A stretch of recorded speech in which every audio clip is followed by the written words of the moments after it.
how does the latest technology, mobile technology, interactive technology, internet, how does that empower you as the maker of this entertainment?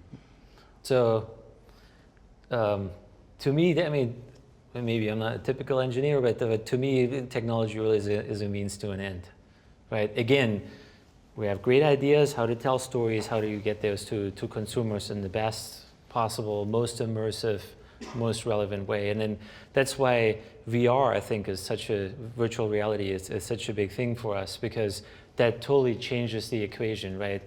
Our business has always been to take people out of the misery of their daily lives and transport them into something else where they can forget about the, paying bills and the mortgage and how their kids are doing in school and stuff like that. For 2 hours, they're doing something else. They're just, they're on Pandora, right?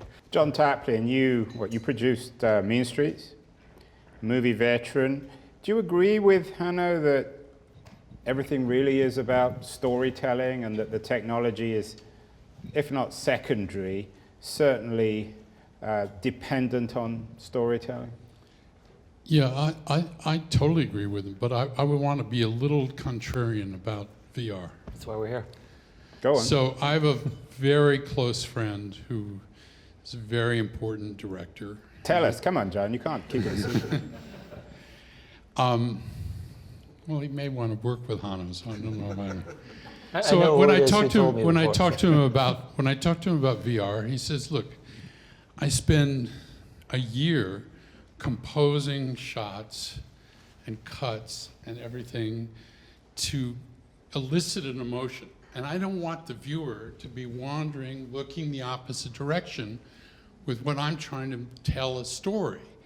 And so, I'm not positive that in fiction feature films, VR is going to be that important. I think it could be great for video games, and I think it quite honestly could be incredible for nonfiction. Being able to place yourself like some of those Chris Milk films in a refugee camp. So you're saying Somalia. It's a bubble. We haven't had a bubble in Silicon Valley for about 20 minutes, John. There's a lot of money going, billions of dollars are going into obviously, Mark Zuckerberg is trying to hype this into the next everything. Why? But I'm not, because he's invested in it. He's making a lot of money. Can I respond to this? Yeah. I think, and that's a trap that people constantly fall into, I think, and not just with VR, but with almost anything that we do, which is that it's never like a black or white answer.